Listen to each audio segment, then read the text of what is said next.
سر بات کرتے ہیں کہ یہاں پر شائقین مایوس ہیں، لیکن یہاں پر کسی بھی سوشل میڈیا پلیٹ فارم ہو یا کوئی بھی ایسی چیز ہو، اگر پاکستانی گورنمنٹ نے رکاوٹ ڈالی ہوتی تو پاکستانی شائقین برملا اس پہ اپنے رنج و غم کا اظہار کرتے اور بولتے کہ جی آنا چاہیے. لیکن بھارت میں جہاں کی 1 ارب سے زائد کی آبادی ہے، وہاں پر کیا لوگ آواز نہیں اٹھاتے یا پھر پاکستان مخالف نیریٹو سے انہیں خاموش کرا دیا جاتا ہے؟ دیکھیے وہاں پہ پاکستان مخالف نیریٹو بہت زیادہ ہو گیا ہے.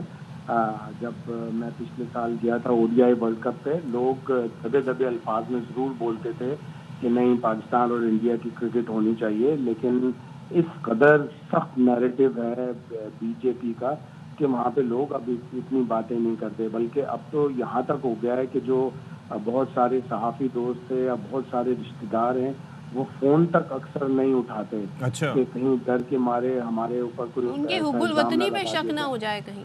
بالکل واٹس ایپ پہ جواب اتنا نہیں آتا. ابھی 1-2 سمجھیں کہ خاندان میں انتقال ہوئے ہیں، لیکن تعزیت کے لیے جب فون کیا گیا تو انہوں نے فون نہیں اٹھایا، واٹس ایپ کیا گیا تو میسج کا جواب نہیں دیا گیا. تو یہ بہت زیادہ پھیل گیا ہے. اور BJP اگر یہ وہاں کے لوگ کہتے ہیں، یہ میں نہیں کہہ رہا، وہاں کے لوگوں کا تبصرہ ہے کہ اگر BJP بھاری اکثریت سے جیتتی تو شاید وہ اپنے موقف میں کچھ تبدیلی لاتی، لیکن ان کی کافی سیٹیں کم ہوئی ہیں جس سے ان کو یہ اندازہ ہوا ہے کہ انہوں نے اپنا وہی نیریٹو رکھنا ہے، پاکستان مخالف رکھنا ہے، پاکستان دشمنی رکھنی ہے، جس کی وجہ سے انہیں پہلی دفعہ بھاری اکثریت لیکن ملی شاہد تھی. صاحب مجھے ایک چیز بتائیں، کیا یہ جو ایک صحافی مشورہ دے رہے ہیں، بھارتی صحافی، کہ سابق وزیر اعظم نواز شریف اگر کال کر دیں کیونکہ اچھے تعلقات ہیں ان کے نریندر مودی سے، تو معاملہ کچھ بہتر ہو سکتا ہے؟ کیا اب ماضی میں ایک کرکٹ ڈپلومیسی ہوئی ہے، کیا ایسا پاسبل ہے اور ایسا آپ کے خیال میں ہمیں کرنا چاہیے؟ بالکل بہت بڑا آپشن ہے. اور یہ اگر پہلے سے ہو جاتا تو پہلے سے ہم کسی طرح کرتے کہ ہم کی طرف جاتے، لیکن بھارت نے اتنا سخت موقف اختیار کیا ہے. وہ تو ان کے تو بڑے لوگ یہ کہتے ہیں کہ ہمیں پاکستان کی ضرورت ہی نہیں ہے، ہمیں پاکستان سے بات کرنے کی ضرورت نہیں ہے. ابھی کچھ دن پہلے ایک فارمر ڈپلومیٹ توقیر حسین صاحب نے ڈان میں ایک بہت ہی اچھا آرٹیکل لکھا تھا کہ پاکستان عالمی سطح پر جو پاکستان کی وزارت خارجہ ہے اس نے 2-3 سال میں کچھ کام نہیں کیا اس طرف، اور بھارت پوری دنیا میں واویلا مچاتا رہا کہ پاکستان یہ کر رہا ہے، پاکستان وہ کر رہا ہے. ہم نے اس کے نیریٹو کو روکنے کے لیے اتنی اسٹرانگ کوششیں نہیں کی. کوششیں ضرور کی ہوں گی لیکن اسٹرانگ کوششیں نہیں. سر لیکن سب سے امپورٹنٹ بات یہ ہے کہ کل جو بھارتی صحافی تھے چندریش، انہوں نے یہ بات بڑی امپورٹنٹ کی تھی کہ بھائی اگر انکار کرنا تھا تو بھارت کو اسی وقت کر لینا چاہیے تھا جب 3 سال پہلے یہ وینیو ڈیسائیڈ ہو رہا تھا. لیکن اس وقت یہاں سے بھی کسی نے بات نہیں کی اور انہوں نے بھی بات نہیں کی کہ اس وقت تو کوئی اور وہاں پر جا کے بیٹھا ہوگا تو وہ اب دیکھ لیں گے اس وقت. تو یہ شروع میں اگر اعتراضات ہوں تو ٹھیک ہے نا، اس پہ بات ہو سکتی ہے. دیکھیں بھارت اپنی تمام تر کوششیں کرتا ہے کہ کسی نہ کسی طرح پاکستان کو نیچا دکھایا جائے. پاکستان سے وہ اپنی جو بھی چیزیں ہیں وہ کروا لیتے ہیں.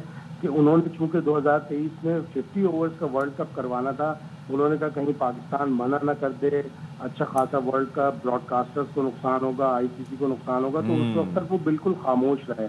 کسی بھی میٹنگ میں اب تک جب سے پاکستان کو چیمپئنز ٹرافی ایوارڈ ہوئی تھی 2021 ستمبر میں، اس کے بعد سے 9 میٹنگز ICC کی ہو چکی ہیں. کسی بورڈ میٹنگ میں بھارت نے یہ نہیں کہا، اور جو ہوسٹنگ رائٹس کا ایگریمنٹ ہے اس میں بھی اگر یہ نہیں لکھا کہ کنڈیشن ٹو گورنمنٹ کلیئرنس ہم جائیں گے پاکستان، اگر یہ سب ہوتا تو پاکستان پہلے سے کوشش کرتا. لیکن جب شاہد صاحب یہ کیوں کہا جا رہا ہے کہ جی آفیشیلی طور پہ نہیں بتایا، ایک ای میل بھیجی ہے جس میں واضح بھی نہیں کیا ہے، واضح طور پہ بتایا بھی نہیں ہے BCCI نے کہ کیوں نہیں آنا، تو کیا ہم یہ ایسا نہیں ہے.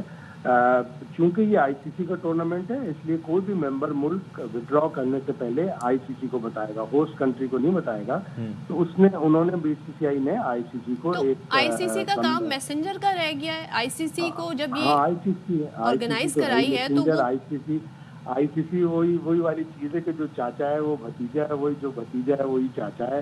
تو مطلب ان کے پاس بالکل بھی دانت نہیں ہے، انہوں نے کچھ بھی نہیں کرنا، انہوں نے صرف فنڈنگ اکٹھی کرنی ہوتی ہے، انہوں نے ایڈمنسٹریشن کرانا ہوتا ہے. اس پر کل وہ بھارتی صحافی بھی کہہ رہے تھے کہ جی ICC میں سب ممبر ملکوں نے مل کر فیصلے کرنے ہوتے ہیں، تو یہاں پر تو ون سائیڈڈ ایک ڈیسیجن آ رہا ہے نا ایک بھارت کی جانب سے کہ ہم نے نہیں جانا، لیکن اس کی قیمت اس کو کیا ادا کرنی پڑ سکتی ہے؟ اس بارے میں باقی ممبر ملک سے پاکستان کو کوئی بات کرنی چاہیے یا پاکستان کے پاس اب آپشنز کیا ہیں؟